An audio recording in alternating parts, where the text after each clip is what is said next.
Welcome to the Commonwealth Club. I'm George Hammond, Chair of the Humanities Forum, which organized tonight's event. You can visit the club at www.commonwealthclub.org and to see our online programs, /online, to see all of our programs, all of the lectures that have been before. Over the years, we get millions of hits on our programs, and you have a lot to look at and get a little bit of education on the side, just in case you're staying at home. So tonight, it's my great pleasure to introduce Robert Hurst, the editor of the Mark Twain Papers and the curator of the Mark Twain Project. I got those both reversed, right? And he has spent the last several decades doing this, and we have so many good stories to tell. So we're going to go right to the stories. So Bob, tell me a little bit about how you got started with the Mark Twain Project. Well, I was a graduate student in the English department at Berkeley, and that tells you what editing Mark Twain does to a person. I was a graduate student, and I was supporting myself as a TA. I wasn't very happy with what I was being taught, and I managed to fail my German, which meant I didn't pass the German reading test in a timely way. So they fired me, and I had to get a job. And it just so happened that the National Endowment for the Humanities had been created in 1965, and it was beginning to fund editions of 19th century American authors, including Mark Twain. And so the office over in the library, where I had actually taken a seminar with Henry Smith on Mark Twain, was looking for checkers and proofreaders. Well, I'd never checked or proofread anything, but I applied. I applied with several people who actually I've been working with for the last 40 years. Wow. And this was a very unusual situation for this kind of edition. Most editions, scholarly editions, are run by faculty members who spend only part-time on them. But the guy in charge of this one, Fred Anderson, he was in charge of the papers, hired 3, 4, sometimes 5 graduate students, part-time, $2.21 an hour, munificent wage, excellent wage. Yes. And he basically threw us into the archive and said, go do it. The people who were doing the editing at that point were faculty members, and they could come out and visit the Mark Twain papers for a summer maybe. But we were there all the time. And so it wasn't very long before the people who were graduate students working for Fred knew more about the archive than almost anyone else. Yeah. And as a result, they worked as assistants to these faculty members, who I have to say were very generous in saying, you really should be on the title page. They should be, but they weren't. That didn't happen for quite some time. The notion that the faculty member is the authority and the person who is taking credit and responsibility for what's done was pretty powerful. Really wasn't until 1975, that's about almost a decade after I'd started doing this, which I did in 1967, that one of the members of the staff, a guy named Mike Frank, got so fed up with this notion that only the faculty members would go on the title page that he went up to Fred, who was staying home that day, and he pounded on the table and he got, concessions. The concession was that Fred would appear first on each of the 3 volumes of the notebooks, and then 2 or maybe 3 of the rest of us would be subordinate to that, and so on. And that started the ball rolling. It started making it clear to the funding agency, which was at that point the National Endowment for the Humanities, and has continued to be since 1967. It made it clear that the people who had the know-how and the energy to do the textual work were these graduate students. Now, graduate students, they didn't all stay graduate students. Some of them moved into this job on a permanent basis. I didn't. I went on and got my degree and went to UCLA for 3 years. Well, you mentioned that your salary was $220 an hour, and I just wanted to mention for people who are younger that $220 is actually double in 1967 what I was earning per hour. I got $1.10 an hour, so it was actually a fairly It was a princely very wage. generous salary. It just doesn't sound that Doesn't sound like it anymore, no. unless you do the conversion, right? But the fact is, those graduate students gradually took over the whole role of establishing the texts, dealing with the documents that are the basis for a text, knowing how to manage them, how to report the decisions that you are making, and so forth and so on. And we had a big influence on the way in which the edition was being done at that time, and then even more so after 1980 when I came back to be the general editor.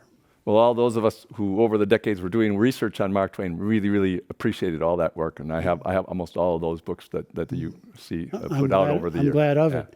There are a lot more to come. A lot more to come. Yes. So, and we'll talk about the big one a little bit later. Okay. But to go back just a little bit, Sure. Let's talk about how the papers got to Berkeley. Well, there's a picture of Clara. Clara was Mark Twain's sole surviving daughter. His one older, one younger daughter, both died before he did. So she, along with the official appointed biographer, Albert Bigelow Payne, were put in control of what to do with these manuscripts that Mark Twain left behind. Payne himself was not very interested in publishing them. He published some of them, but he was a very good Victorian editor who's took it as his responsibility that Mark Twain was not to say anything that he shouldn't have said.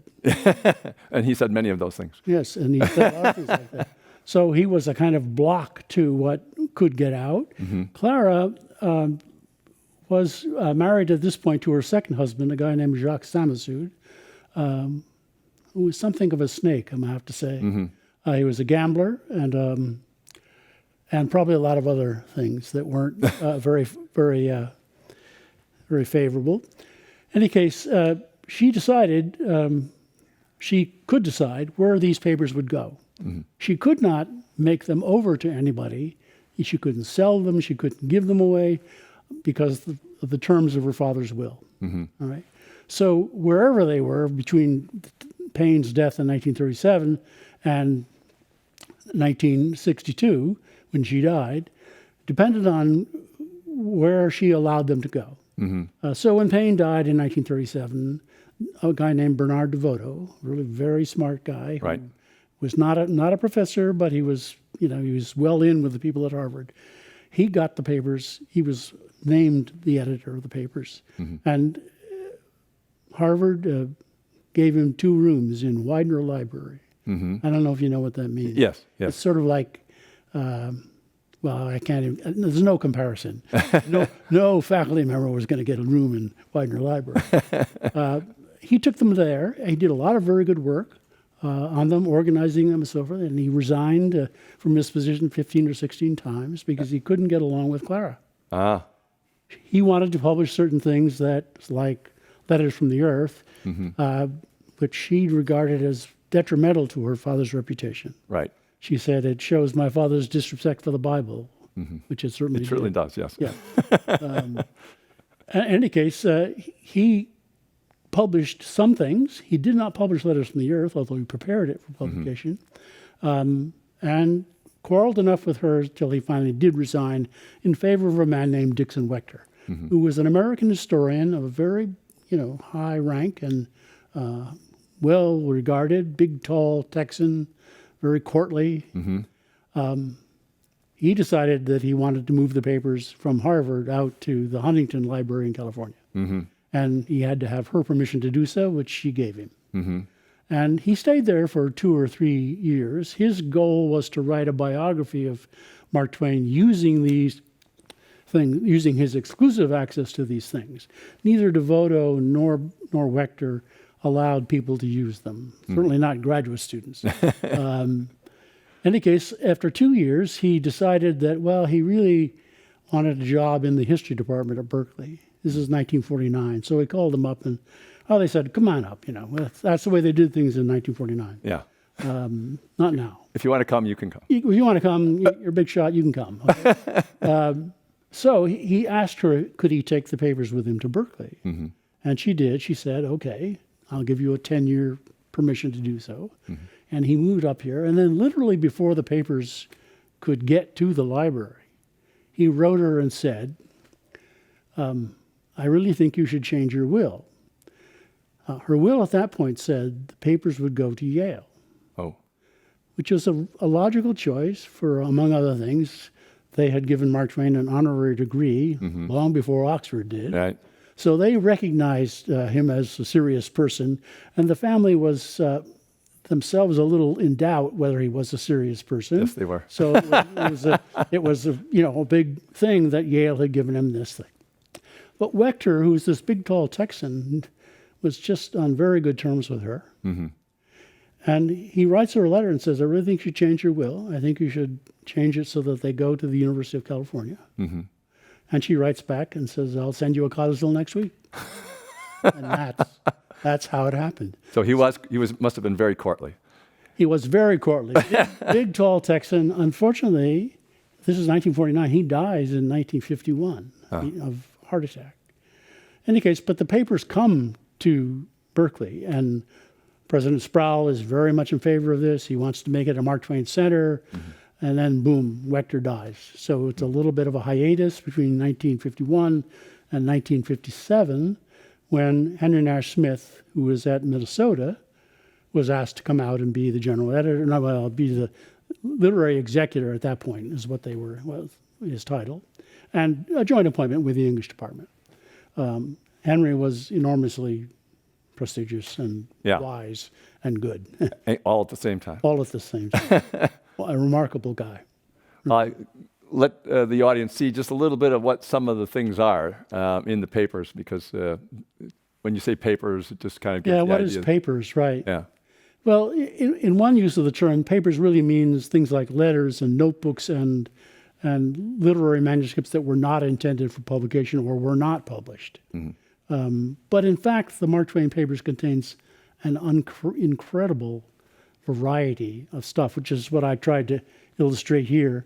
I mean, everything from literary manuscripts, that's a page from the Blue Jay Yarn, to a letter to Howells.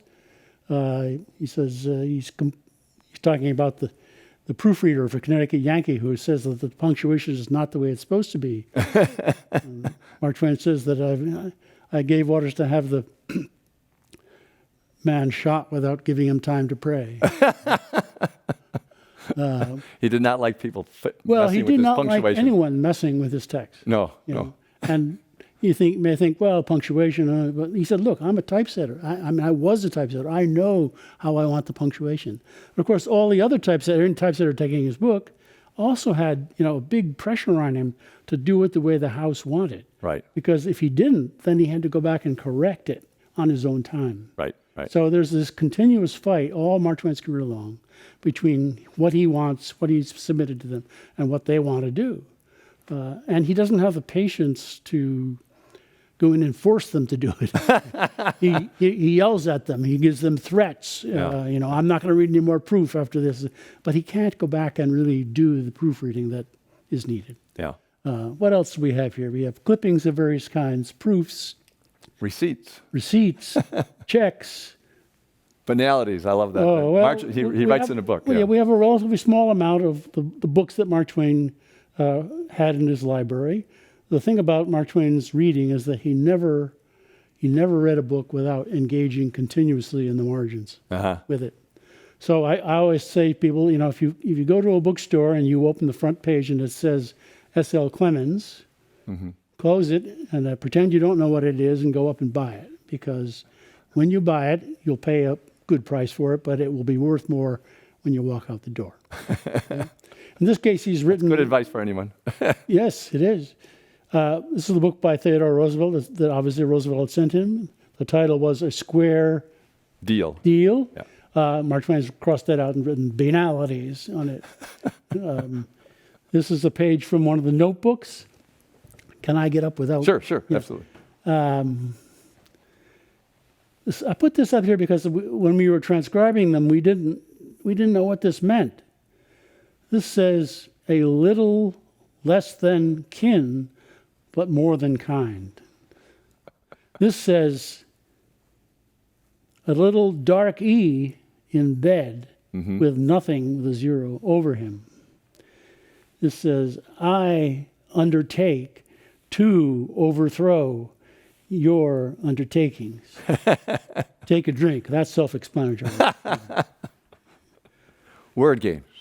Say again? Word games. Well, he was fascinated by such things. Those were not invented by him. They were. It turns out that they were in something called the American Agriculturalist. Ah, They had a section on this kind of game, and he found them, wrote them down. Well, do you want me to talk about this? no, that's scrap letters. He took a letter, he ripped it up, and then sent it off to his mother. Well, you have to understand that he reproached his mother for not writing on whole sheets of paper. He said, "Is paper scarce in St. Louis?" she would write on odd fragments. So since she didn't really, stop, he takes a letter that he's received, he tears it up, and then he writes a letter to her on each of the pieces. Sometimes on both sides, sometimes not. And it's not a jigsaw. That is to say, Right. you can't put it together by, putting the pieces together. You have to kind of read each piece and figure it out. And I transcribed one down here. Yeah. Ma, I think it is likely that some men are so constituted that they will, under circumstances of an irregular nature, manifest idiosyncrasies of an irrefragable and even pragmatic and latitudinarian character. But otherwise indifferently situated, the reverse is too often the case. How does this strike you, your son Sam? Mark Twain loved teasing his mother. And she becomes Aunt Polly, right? Well, she is certainly the model for Aunt Polly. Model for Yes, Aunt Polly, right, yeah. Yes. Yeah. This is the example from Innocents Abroad of a typesetting issue, right? Oops. Yeah, it's a very minor issue, but I Right. use it to illustrate what textual work is all about. If we look at the evidence for how Mark Twain titled his book in letters in various places, he always spells pilgrims with a singular. New Pilgrim's Progress, which would be the name of Bunyan's book. Right. He originally wanted to call it The New Pilgrim's Progress, but he thought that was a little too daring, so he settled for The Innocents Abroad or The New Pilgrim's Progress. So which is it? The way he put it in his letter or the way it was printed in the book? And I don't think we have all the slides up here, but basically if you look at Yeah. the various kinds of evidence we have, what does the binding say? What does the spine say? What does the earliest form of the text say? What is, on and on and on. Advertisements. It's all singular pilgrims. So when we publish our edition, we're going to make it singular pilgrims. And that's going to give the catalogers in the Library of Congress a tough time. Tough because time. everything else is plural. Plural. You did your PhD on this book, right? I did do a PhD on that, yeah. I recently read it. It's a terrible dissertation. Really. Terrible. We're going to improve on it, I hope. Well, if you can't 40 years later say I could have done that better, then you probably didn't You learn really have anything, wasted right? a lot of time. Yeah, absolutely. So there are several Mark Twain centers. This is Hannibal, Missouri. He wasn't born here. He was born in Florida, Missouri, just a little bit outside. So this is where he kind of grew up. Yeah, he grew up here, right. Yeah, and they put this fence probably wasn't there, but they put this fence up as if the story from Tom Sawyer where they have to paint the fence, and they do several other things like that. But there's a real funny. I went to Hannibal in 1978. It was just before I wrote my Mark Twain's Visit to Heaven, which a short story, which I'm sure you know where that came from. But one of the things I wanted to say about that, which was really funny, was I was there at the bookstore, and I found a copy of a book. The 1924 edition of his collected works. They're yellow and red. Yes, I do. Those. So when I was 8 years old, we moved into my grandmother's house after she passed away, and I rummaged around in the attic a little later, and I found part of that whole edition. I found about 12 books, and I brought them down and put them in my room, and I read them all, and eventually they made their way back up into the attic. And when I was in college and got really very interested in Mark Twain again, I went looking for them, and I found those 12 books back in the attic. And then I asked my mother, there's another 12 books to this. Ask all the aunts and uncles. I have 11 brothers and sisters, and I have My mother's from a family of 9, my dad from a family of 12, so I've got, a ton of relatives. I said, ask all the relatives where the other editions are, if they have them, because I know that they're not reading them. So I got another 6 copies, so I was now up to 18. I was in the Milwaukee, in the Milwaukee airport, there's a used bookstore. I don't know if you've ever been there, but never have. It's been there for a long time. And I would check all the time when I went through Milwaukee, this was long ago, and all before 1978. And one time I was in there, and it had 7 books from that edition, and 5 of the 7 books were the ones I was missing. So I was now up to 23 out of 24. And that was in Hannibal in 78. And they didn't have those editions, but they had a reprint. And the reprint was the one with My Platonic Sweetheart in it, right? So I got the reprint, so I now had an almost thing. Now, 10 years later, I have a friend, Earl Blackburn, who teaches music at the time. And he was up in Vermont at a bookstore. And he said, I found a copy of My Platonic Sweetheart. It's just great. And he brought it back. And it was the 24th one. And I said, can I give you the reprint and take the original? And he said, yes, you can have it. So I put this collection together in a very odd way, but Persistence pays off, yes, indeed. so that's Hannibal. So this is the way he looked about the time he got married or so, right? Well, it's a little later than that, but yes, about that time, 1872. So we always see the images from his old age. It's like Einstein from his old age. Yes, you see his white hair. And Franklin, Yes, everybody right. likes the old age Right, images right. for people who last that long. But that's about it. So now this is the house that he built with his wife's money, pretty much. Pretty much. Yeah, pretty much. And it's in Hartford, Connecticut, and this is a big Mark Twain tourist location. He basically lived there for 20 years. Yeah, they live and that's where they raised their family. Yes, and were very unhappy when they could not bring themselves to move back in. Right. This has now been restored in a very professional way. They didn't just move a lot of old furniture back into the building. They Right. researched it. They figured out what kind of decoration they had done on the interior, and then they reproduced it. And they were always on the hunt for objects, furniture, whatever that were once there. So it's a really remarkable achievement to have been able to sustain it, without. It's not a big surprise that it came very close to being torn down several times before the people in Hartford got together and really pulled it together. Just to your left over here now is a very big, very wonderful visitor center, which they have built in the last decade or so. It's cramping their style a bit because it was very expensive to build. But this is regularly open to visitors and excellent guided tours. I've taken the tour several times, learned things I didn't know. So Now, I've been there at least a dozen times over the years, and the one time was the funniest time. And I worked in New York for a while, for many years, and I had a business deal in Boston to negotiate, and I drove up instead of flying up, so on the way back I could stop at the house. But the deal went on too long, so I didn't get there until about 7, 8 o'clock at night. It was about dusk. And I came up and walked around. It was before the visitor center, and I was just walking around. And by the way, for those who don't know, there's people say that they tried to make it look a little like a steamboat because he used to be a steamboat pilot, and people wonder whether that's true or not. But so I came up, and I just wandered around the outside of the house and just enjoyed the evening for a little bit. And right there under that window was a guy bedding down for the night, a homeless man. And he was, I said, what are you doing here? He says, this is my house. And I said, it is. I said, and I said, well, I just came for a tour, and the tour's already over. And he says, I can give you a tour. So he got up, and he started giving me a tour. He said, we can't go inside, but I'll tell you all about the outside. And I won't tell you his whole tour, but it was a delightful tour.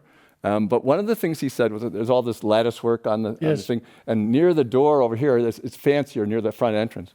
And he said, see this lattice work? And he told me a whole bunch of stuff about the lattice work. And then he moved over here and he said, you see, it's a little simple over here. I think he was running out of money because he had lost money in a typesetter, all of which is, bad timing, but it was the most charming thing I've ever heard about the house, to have this homeless man tell me that Mark Twain was running out of money. That's pretty good. Yeah, the color in that is very red, not quite as red. Not quite as red as that. No. So this is the family on the time, right? Right. And that was where he raised his family, basically. That's correct. They're really out on that place that you met your guide. Yeah. is Jean, The youngest, right? yes, and I believe this is Clara, and that's Susie Yeah. over on the right. His wife is Olivia. I may have confused Susie and Clara without meaning to. And that one, similar. Yes. All right. So these are just pictures in the background. So we can talk about, some other things that went on at the Mark Twain papers and the Okay. Mark Twain project. Because first of all, I mean, you said that there was cramped quarters. You mentioned that earlier, boy. but there was a flood in the early 2000s. Yeah. You said to me earlier. Well, when we were crammed in there like sardines, Yeah. I mean, this was pretty alarming. I used to come to work about 7 o'clock, and I came upstairs. This is on the 4th floor, and I ran into this building and grounds guy, and he says, "Can you tell me where the Christmas tree is?" This was not December. Right. Okay?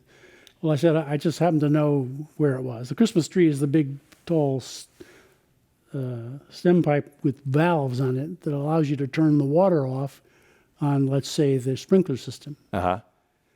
So I showed him that, and then I went inside, and there was on the order of 6 to 7 inches of water on the floor throughout the entire suite of offices. Wow. It was just about to go over the bottoms of the first set of card files. And it turned out that this building, the annex of the library, had a sprinkler system installed, ex post facto. So it was Yeah. not part of the original thing. And it turned out, of course, that nobody had ever done any maintenance on this at all. Mm-hmm. But in the middle of the night, the sprinklers above us, on the floor above us, broke and started pouring water down, Yep. I very quickly learned that the far northeast corner of the building was the lowest part of the building, and that's where all the water went. You can imagine this was a little bit alarming. I mean, there was a cabinet of Mark Twain's letters. It was probably worth on the order of $30 million, and there's a big stream of water coming down right next to it from the crack in the ceiling. So we alerted everybody, and they got us a whole bunch of fans and mops and stuff. And I took the plastic sheeting that we were provided, and I put it over everything. And I said, the plastic sheeting stays until you can tell me this isn't going to happen again. Mm-hmm. Mm-hmm. The fire department doesn't want you to put plastic sheeting over things because the whole point of the sprinkler system is to get things wet. Right? But I said, we got something else to consider here. Yeah. And so it took us, I would say, about 2 weeks to get completely dried out. Mm-hmm. We were extremely lucky. We did not lose anything of his or anything that was rare or irreplaceable. We lost, some of the stuff that we'd put on the floor because we couldn't find a place to put it on the shelves. But even those things were freeze-dried and restored to us in many ways. Uh-huh. I happen to think, this may not be right, but I happen to think that this incident played into the decision of the university to renovate the annex, this building, this part of the building that we were in. I do know that the president came by and took a look around before everything got completely dried out. And shortly thereafter, the word came down that the money was available to renovate the Bancroft Library. Not all of the money needed, just the money needed to do seismic retrofitting and basic structure stuff. And what they had to do for this building was to completely gut it and take everything out of it. They had installed false floors between the regular floors that were not tied into the uprights. Oh no. They were basically big knives. If the quake starts going this way, that building was gonna collapse. And so the next step was for people in charge to raise private money, about $35 million, to do everything else that you needed to make the building livable. And they did that in 3 years. Wow. Which was remarkable. Yeah. Yeah. And I think, speaks to the community spirit of this area. It speaks to the wisdom and ability to raise money of people like Mac Lech, the late Mac Lech, and Mike Heyman, who they were the two chairs of the fundraising committee. Charles Fallhaber, who was the head of the Bancroft at that point. Dave Doerr, who was the head of development. They just plunged right in and got that money in time to get the construction going. It was started, I forget the exact date, but it ended in 2008. When we moved back in, we had basically 150% of the space that we'd had before. Yeah. No longer. You weren't in the basement anymore either. No, not in the basement. We're on the top. Or in the top, yeah. Yeah, right. I'll tell you this, that in the planning for the renovation, there was lots of agitation to move everything of rare, nature into the two bottom floors, which were being, specially constructed for air conditioning and so forth. Right. So I had to resist that because if they'd done that, basically, it would have been impossible to do the addition. You just couldn't, go up and down in the building every time you needed to look at the notebook. And that's 2008 or so, you said. And you Yes. came out with the edition in 2010. Well, that's when the first volume of the autobiography came out. Yeah. Yeah. We've been working on it for about 3 years before then. Yeah, I'm sure. Before we get to the autobiography, 'cause yes. that's next. Sure. One other thing. Among the rare papers, was the first half of Huckleberry Finn already in among those papers at the time of the No. flood, or did you get that later? 'Cause No, that's no. another thing. One of the odd things about the papers is that it contains the things that he didn't publish, right? So when he publishes something, it goes to the typesetter, to the publisher. And by and large, he did not retrieve those things. He left them with the publisher. Yeah. So in the case of Huckleberry Finn, for instance, he receives a letter from someone, a guy named Gluck in Buffalo, where he had lived for a while, saying, "We are trying to put literary manuscripts on display in the, for the people in Buffalo. Do you have a manuscript you could give us?"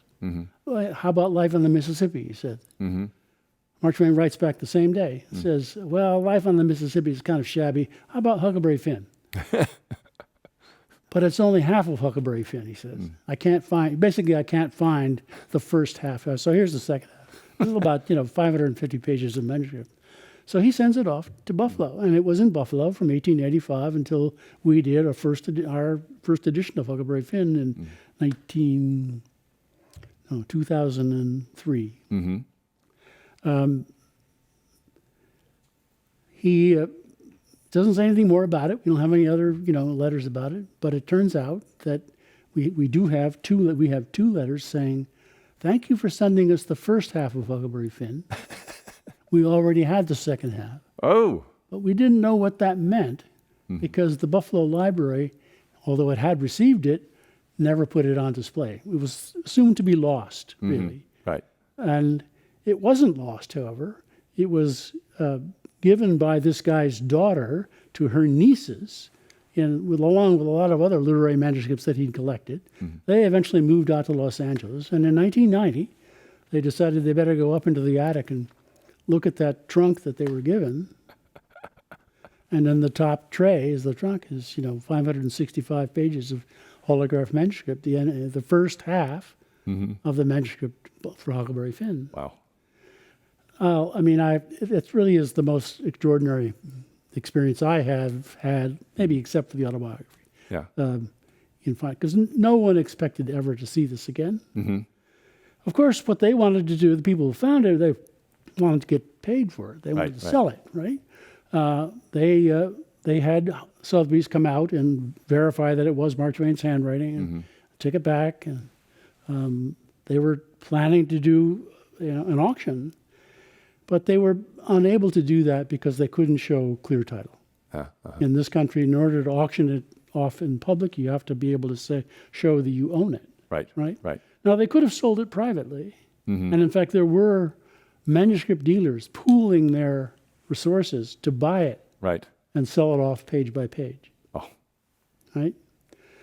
So, making a long story short, it was eventually given to the Buffalo Public Library, which is where Mark Twain had given it. We eventually came out with a new edition of Huck Finn, based on the whole manuscript. And Did it have? Were there many changes caused by the original manuscript? oh yes, I mean In the neighborhood of 10 or 100 or 1,000? at least 1,000. At least 1,000 changes. 1,000. Interesting. You have to realize that what Mark Twain does is he writes the whole thing out in longhand, and he has it typed. And then he takes the typescript, which is basically 8.5 by 11 pages, double spaced, and he revises those. In some places more than others.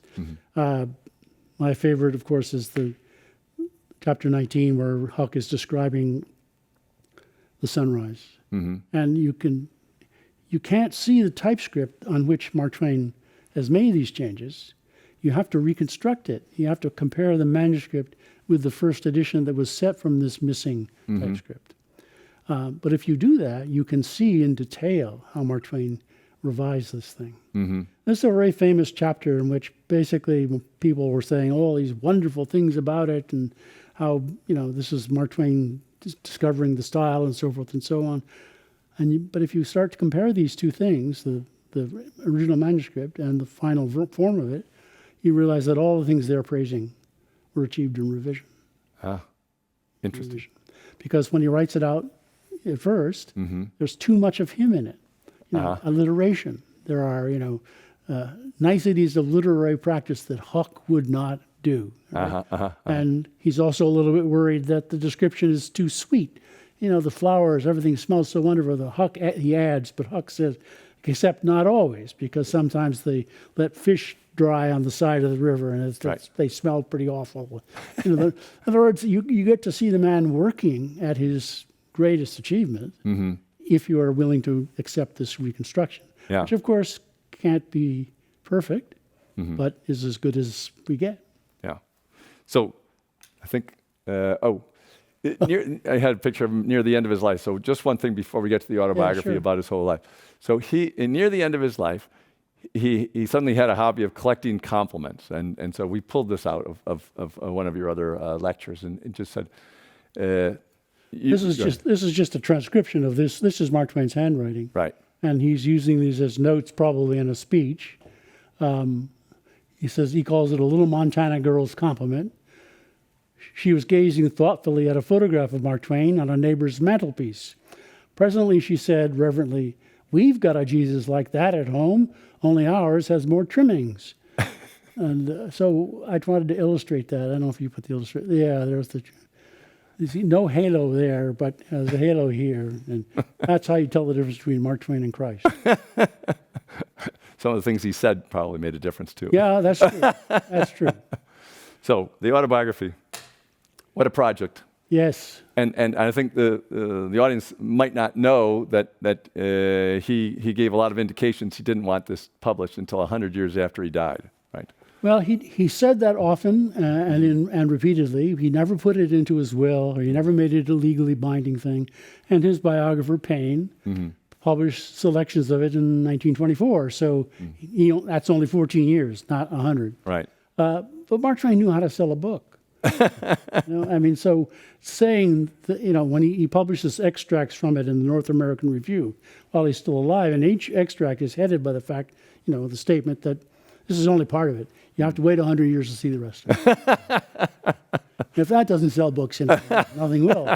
And that isn't really why we waited until 2010. We waited until 2010 because we didn't know how to edit it. It was a very complicated situation. He basically dictates the manuscript. So the text is a series of typescripts, some of which he's revised, some of which he hasn't revised. But there was a puzzle about these typescripts that no one could solve. In fact, there were scholars saying this text can't be edited. It's too incoherent. It's unfinished. But the people I work with, Lynn Salamo, Harriet Smith, Ben Griffin, they all sneered at that and said, "No, we'll figure it out." And they did. They figured out that, in fact, he had finished it. He had given very clear instructions about how to begin it. He begins it with examples of autobiography that he thinks are failed. That this didn't work, and then this didn't work. And then he makes it very clear that the dictation from starting in 1906 goes from then until 1909, that's the real success. Okay? So once that was figured out, it became clear that really we would have, for the first time, the autobiography as he wanted it. Paine, for instance, when he published his 2 volumes, he acknowledged that it needed to be 6 volumes. He just couldn't do it. Right. But in the 2 volumes, he basically includes mainly parts of the autobiography that were drafted early and rejected. So you get almost none of the actual autobiography in Paine's edition. And then when Devoto comes along and decides he wants to kind of publish some of the, he says, this is a crazy, well, I should have said that Mark Twain's way of proceeding was to talk about whatever he felt like talking about, to change the subject whenever he wanted to, and not to give you a chronological account of his life by any means, as far as the thing of his life. And More a mental account of his life. yeah, I mean, mental content, right? I mean, this is what I'm thinking about now. This is what I am, so I am now. Yeah. Reading it can be a strain. You might get places where you're bored. I always tell people, skip. No reason not to skip. Go to the next thing that looks interesting to you and read that. Because you're not going to be missing any kind of chronological line. Okay? Right. So anyway, the editors figured this all out, and we brought it out for the first time in this volume, for the first time in 2010, exactly 100 years after He passed away. Yeah. he passed away. And to our great surprise and delight, it went to the bestseller list for 24 weeks, New York Times, sold 500,000 copies in a very short order. Yeah. Books that we produce normally sell maximum of 2,000 copies over 10 years. So when you sell 500,000 copies in less than 2 years, you're in a different world from our point of view. Did the university appreciate the Mark Twain papers slightly more after that? I think you're going to have to ask the university, that. It couldn't have escaped their attention. I mean, I must have spent, 6 months in 2010 talking to every news outlet and speaking forum anywhere I could, I could get a place, get a microphone to talk to. Yeah. That wasn't really my ideal way of spending time, but it was very Effective. useful Yeah. and effective. Yeah. I remember that when we were just about to publish, someone else published a book in which they asserted that Mark Twain's secretary had bought him a vibrator. This got mixed up with the autobiography as if it were part of the autobiography, which of course it wasn't. So I don't know how many times I had to explain to them, no, well, even if you believe that, which I don't, it's not really part of the autobiography. But what that did was to start a kind of, review cycle that was just voracious. I mean, there were people who didn't like it. Yeah. I think one of them suggested, to famous writer, don't give your papers to a university. This is what they'll do to you. I had to tell the audience, don't worry. Yeah. That's not going to happen to you.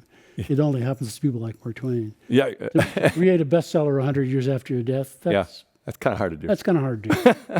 Maybe Voltaire could do it. Yes. That was Garrison Keillor who said that. That was Garrison. Yeah, right, exactly. The Mark Twain had similar. There's lots of problems with his books that people then come on and say you can't look at Huckleberry Finn anymore because of this. Just the opposite of the arguments from before. There was an argument with the Boston Library, right? That he wrote such a great letter back to. Well, I think you're thinking of the Concord Public Library for Huck. Right. Yeah, I mean, here's one of the greatest innovations in literary work in the century, if not 2 centuries, and their complaint is that this is a book written with very bad language, and by a boy who steals things, right, and so forth and so on. So can't let the children read that. Can't have children reading that.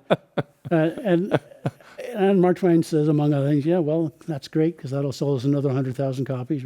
Right. But the fact of the matter is, it was irritating to him, and that kind of attitude toward Huck has stayed.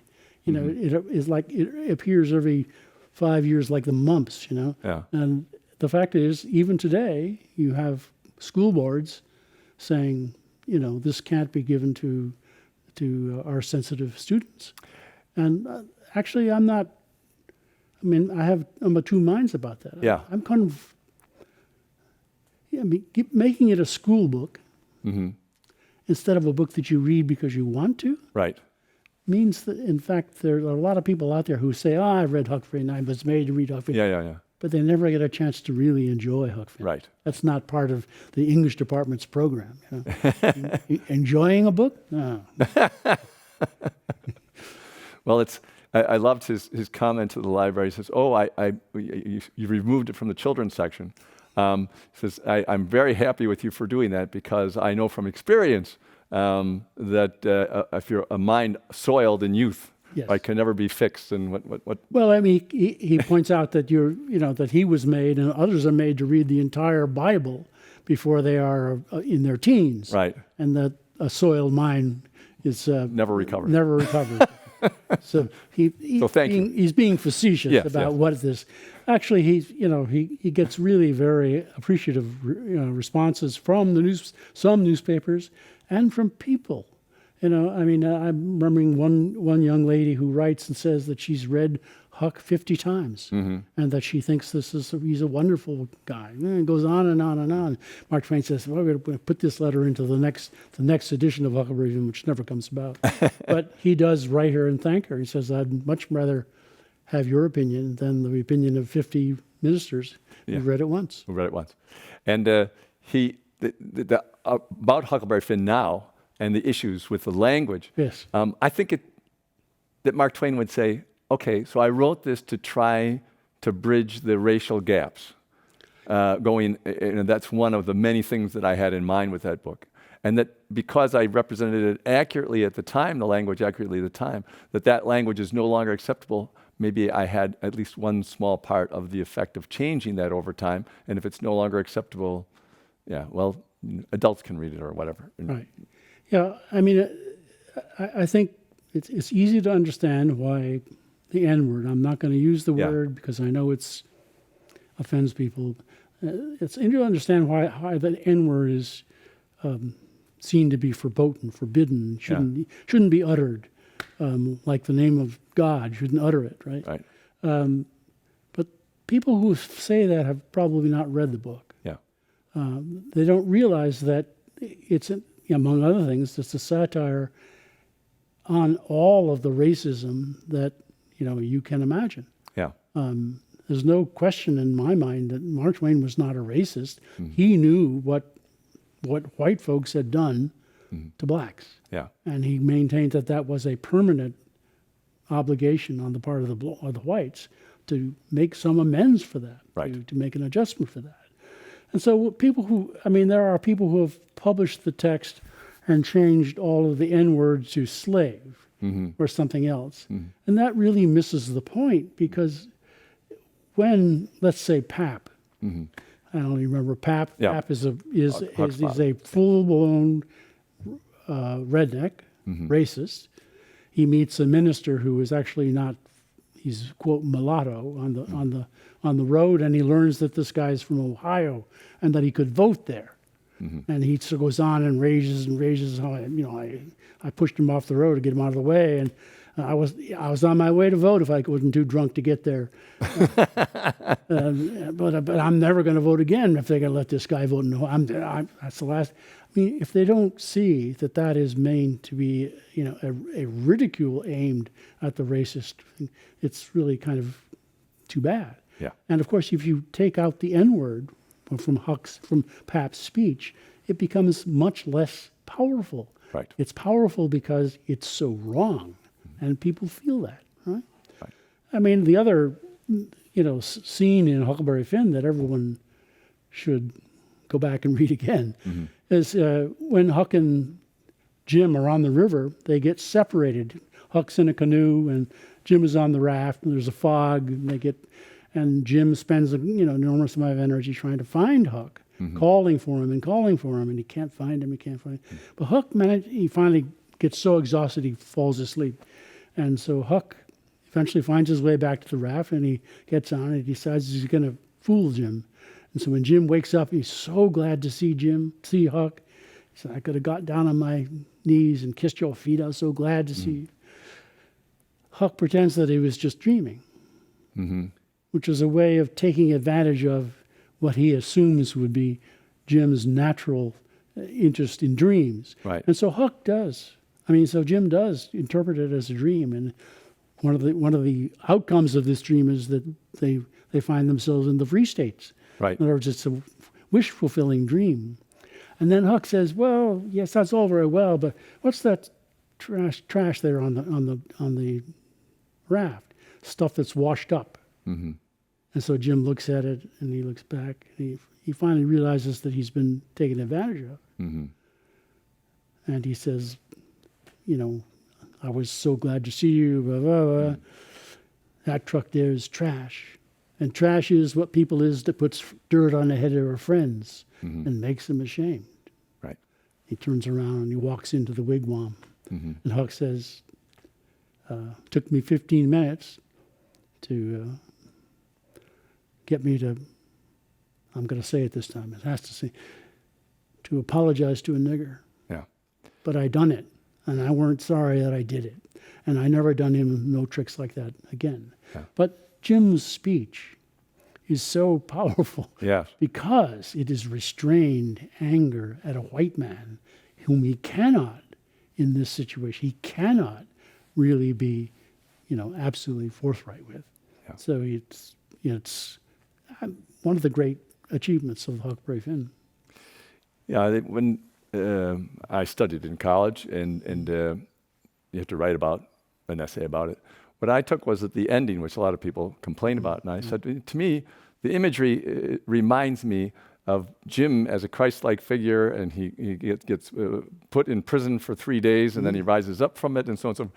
And that, I think, was probably an image, given all the other writing he did, an image in his mind, not the main point of it, but an image in his mind, which is also a really outrageous thing to do at the time, to make Jesus Jim, or make Jim Right. Jesus. Right. So Well, but of course, what's happening there is complicated in the sense that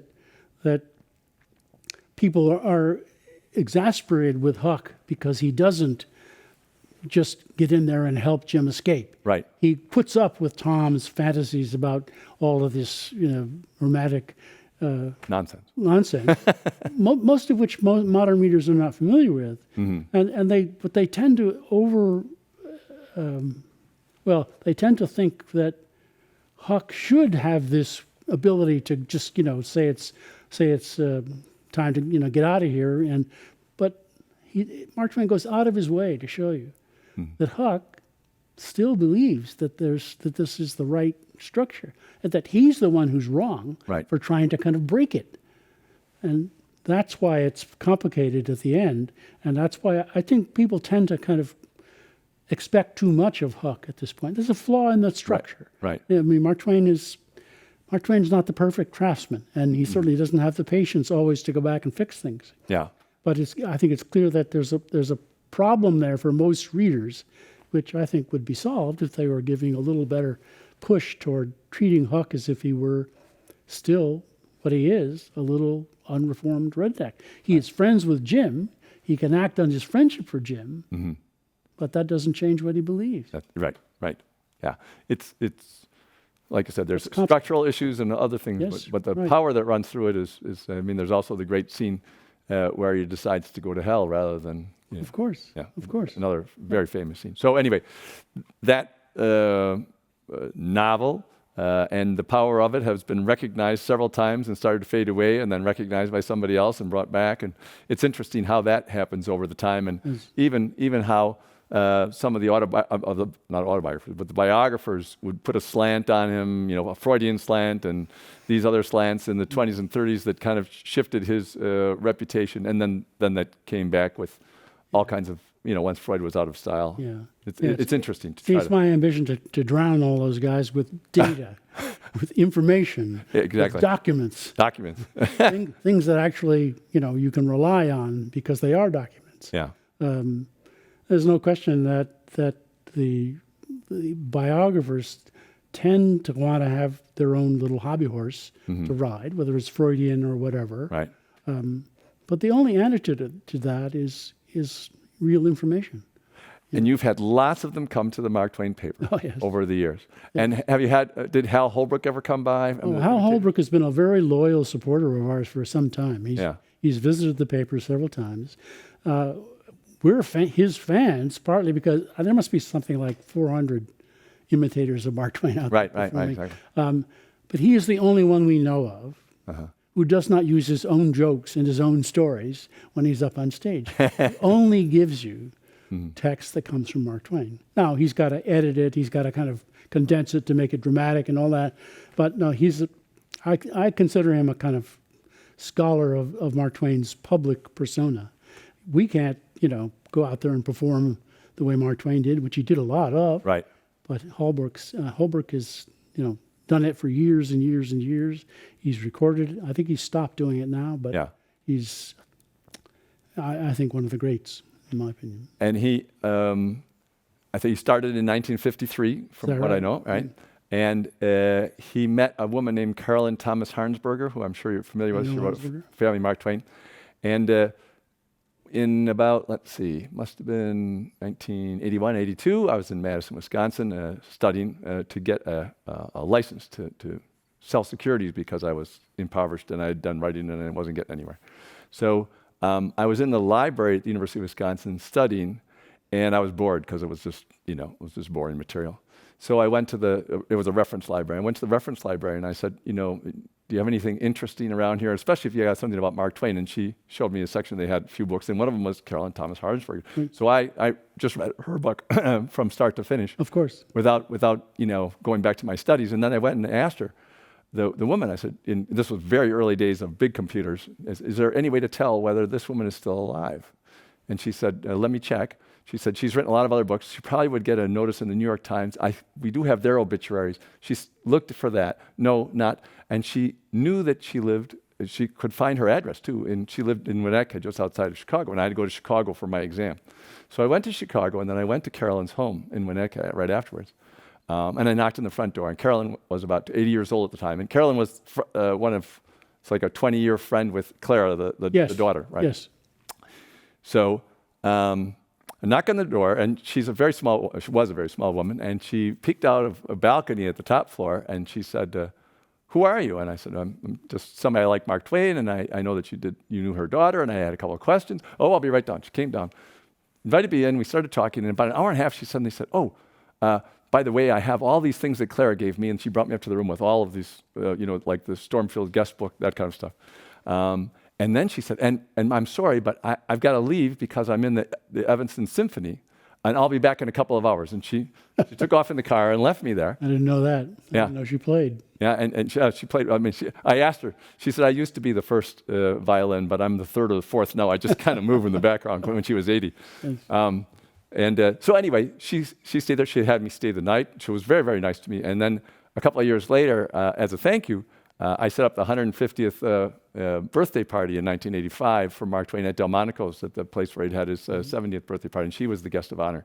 And not Hal, we asked him, but he was already performing that night, but one of the other ones. And Carolyn had done in the late 40s what now computers do really well, which was she organized a lot of quotes. Yes. And Hal came and got all those quotes from her and worked with her in the late 40s and early 50s to get the material once he decided to do this. So they were good friends. So when she did die, he gave those files to us. Oh, excellent. So you should come over and take a look.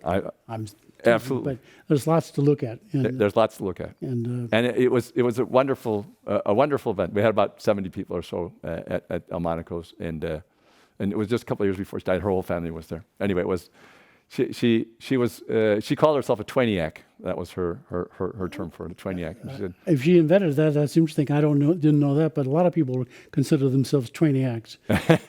I don't. That's not my. Yeah, it's a little too close to maniac. Yeah, too close. Almost the same thing. Almost. she came back from the symphony that night, you know, and she said, everybody can't believe that I let you stay here, but you know, you can trust somebody who likes Mark Twain, is what she said. Yeah. Good thought. So, so let's talk about, that was the group of editors for the Mark Twain That was a papers. group of editors. And this is a statue of Mark Twain that's in the Bancroft Library, or is that Well, it's actually in the main entrance to the main library. main library, right? It was part of an effort on the part of the class of '58 to raise a lot of money for us. If you gave them a certain amount, I think it was 58,000, they would give you a miniature, a maquette duplication of this. But a lot of people come by and have their picture taken with Mark Twain. I was just sitting there trying to think what I was going to say next, and a woman named Beth McGonigal came by and snapped that. She was an excellent photographer. Yeah, it's a perfect picture. It's a really great. Well, yes, you can see what all that time has done to me. Well, this reminds me because at the 100th, well, the publication party for the autobiography, you had a really big party. It was really a great party in the Bancroft Library, and that was available for all the people who came to sit down and have their picture taken, and then they just emailed it to you. That's correct. Which was very, very nice, and that's where I got mine from. So that was a... Yeah, that party you referred to was put together by Dave Doerr, who was head of the development in the library. He knew a lot of good people to come and talk, and they did a wonderful job. Yeah. We had to sort of pick out stuff from the autobiography that we thought might work, but they put the magic to it, I must say. Yeah. They had me laughing in the aisles, I'll tell you that. Yeah, and you know the material. I mean, I've read it before, so when you get me to laugh, that's pretty good. Well, I still remember Rita Moreno's performance because she I don't know if she was in a wheelchair or just on crutches, but she was, and she came up, and she was about 80 years old at the time, something like that. She came up, and when she started speaking, she seemed like she was 16 years old. No, it was an amazing performance of what she read. Now, she's remarkable. Yeah. I mean, I think I introduced all of those guys in a way that it was supposed to be brief, but I think I remember saying that she'd won an Emmy, and she won 4 of the big performing, awards that people get. And as far as I know, she's still going. Yeah. Still going. So what else is still going is Mark Twain's writing. So we've got a few minutes left. Okay. Well, right now we're trying to adjust to the COVID-19, but we are trying to produce 3 more editions. One is a collection of the letters between 1876 and 1877. The last printed volume of those letters was some time ago. Yeah. When we publish things these days, we publish both in print and online, so that you can get free access. You don't have to buy the book. And sometimes the online is more convenient, just for searching and that kind of stuff. We're also doing an edition of The Innocents Abroad, which is Mark Twain's first big bestseller.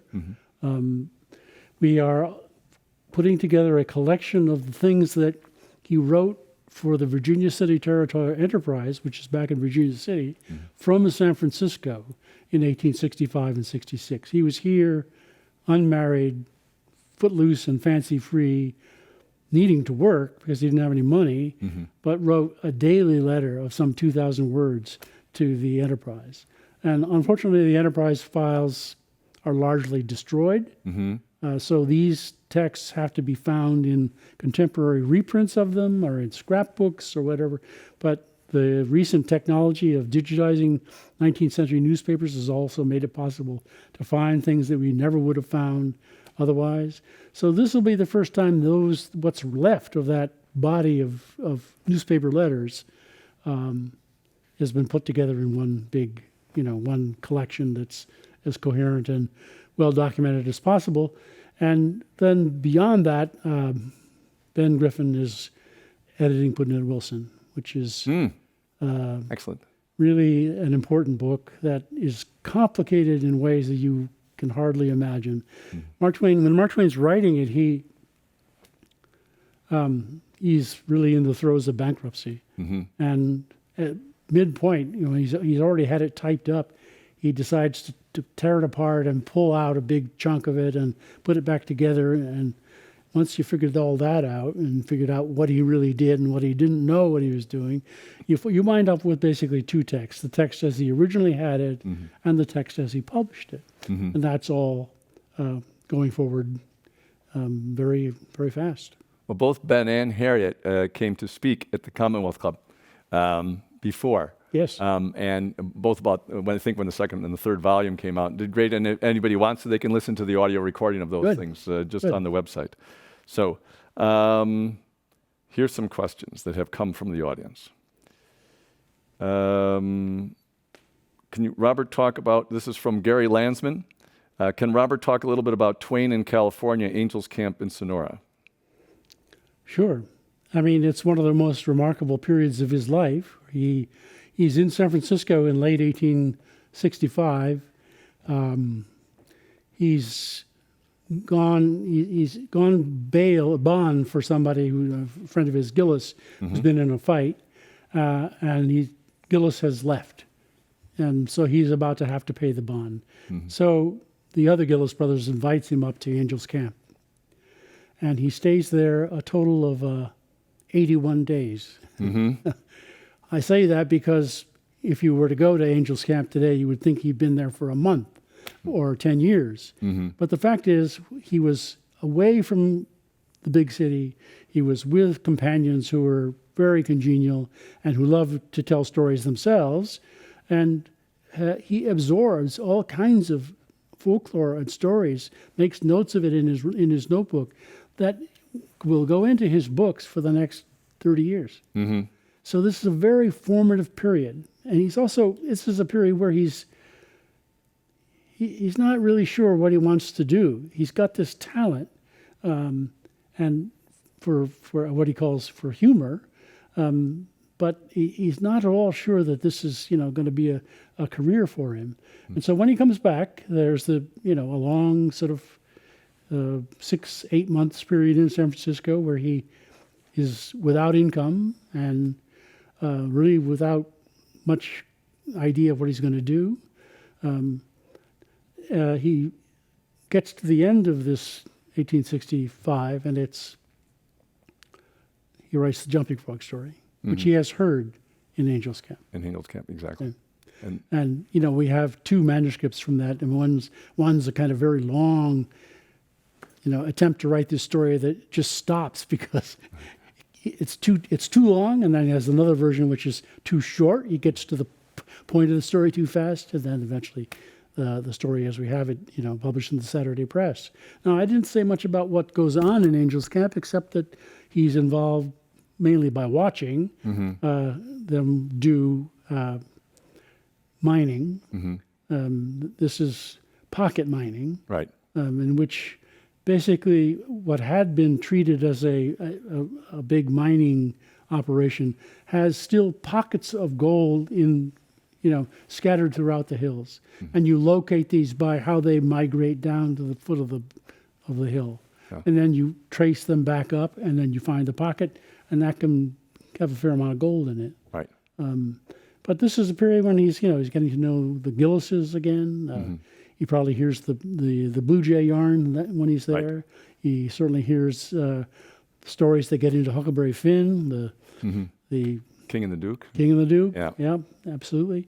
So I say the reason I mentioned 81 days is that people think, well, God, what's 81 days? Well, It's a an long important moment Yeah. in his development where he's just about to latch on to his talent and say, okay, I'm going to make this into something. And he always wondered whether being too humorous was not being serious enough about different things. But he used it as a weapon, at the end of his life and all through his life for different big political issues. All through his life. I mean, late in the autobiography, he points out that there were dozens and dozens of American humorists who in 1906 you never heard of.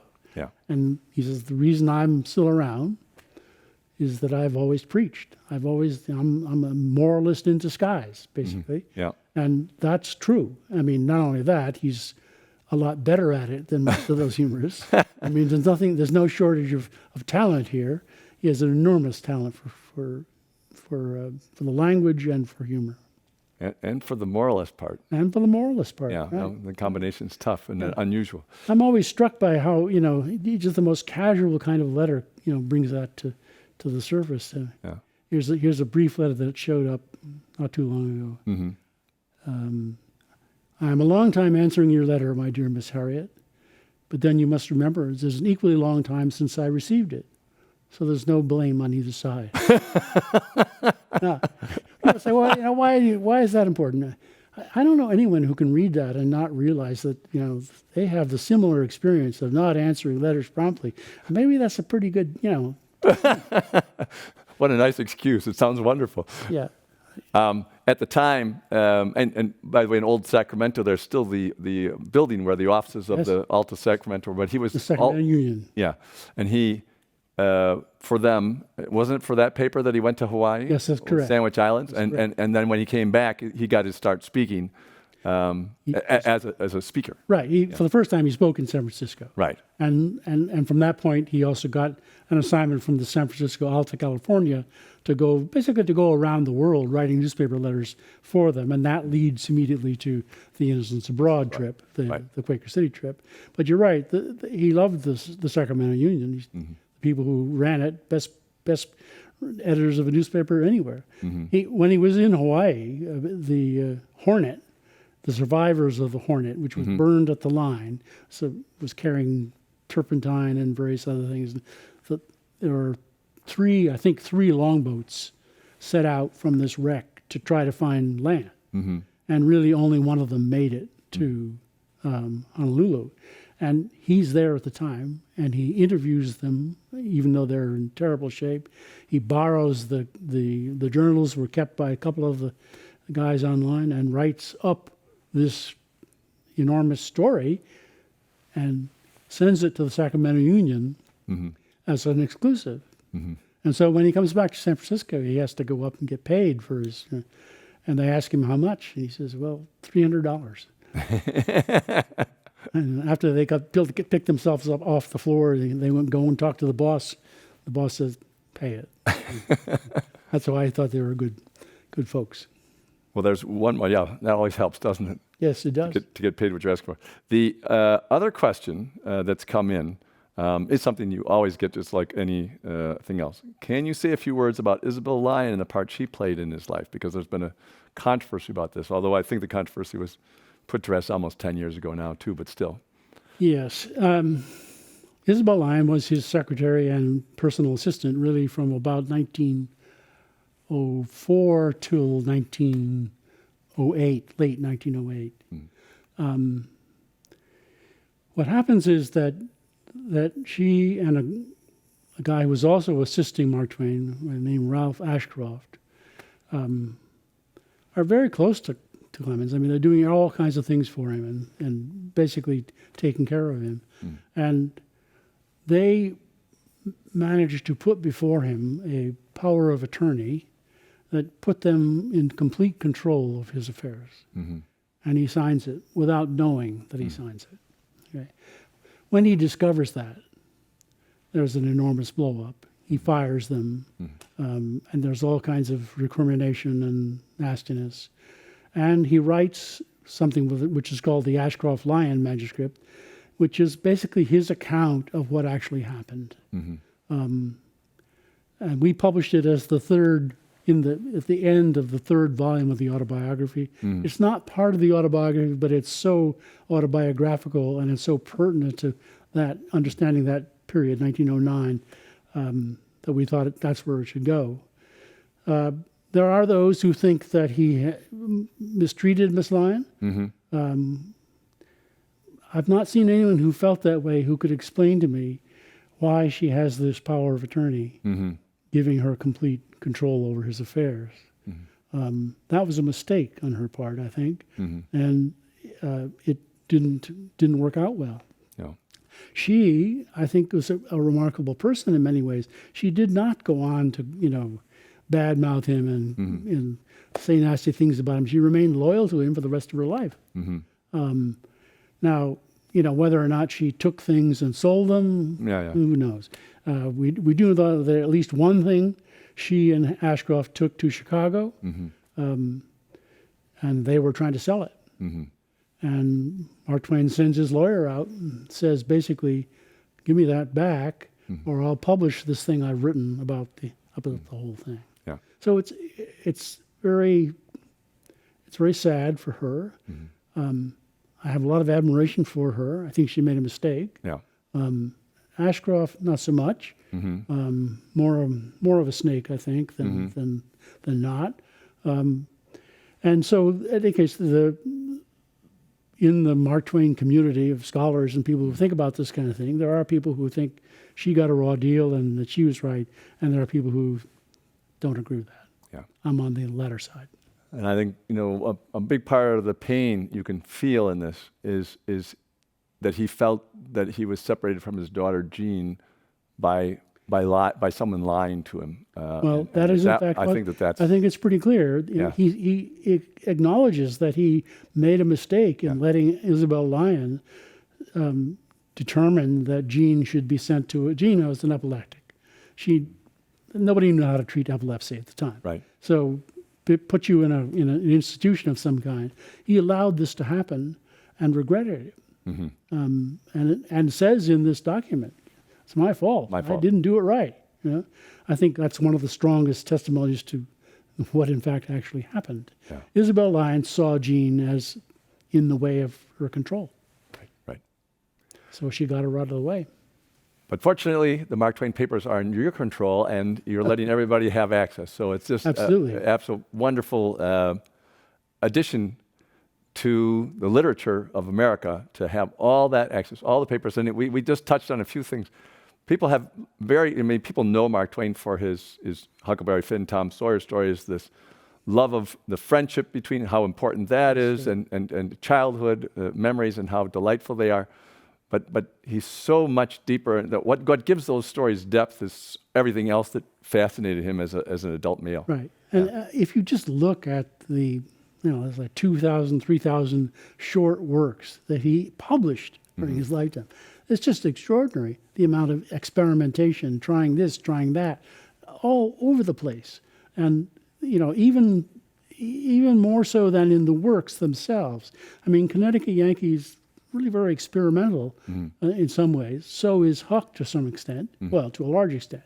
I mean, no one in the past had ever told a novel-length story in the voice of a 14-year-old illiterate redneck. No one. And one of Mark Twain's great achievements was to recognize that voice could be a more powerful voice in telling a story than the private and is a public-facing voice of the author himself. In Huckleberry Finn, Mark Twain speaks only once in his own voice at the very beginning, where he's talking about the dialects that he's used. And he's trying to explain that there are 7 or 8 dialects, and he's making this explanation because he doesn't want people to think that they're all trying to talk alike and not succeeding. But that's the first and last time he speaks in his own voice. Everything else is in Huck's voice. And it's not because Mark Twain agrees with everything Huck says, by no means, right? But you're never in doubt. Even though you're listening to Huck, you're never in doubt about where Mark Twain stands. Yeah. That's an amazing achievement. It is. It is. Thank you so much for coming and sharing this with us. And so ends another event at the Commonwealth Club in its 118th year of enlightened discussion. Thanks for joining us.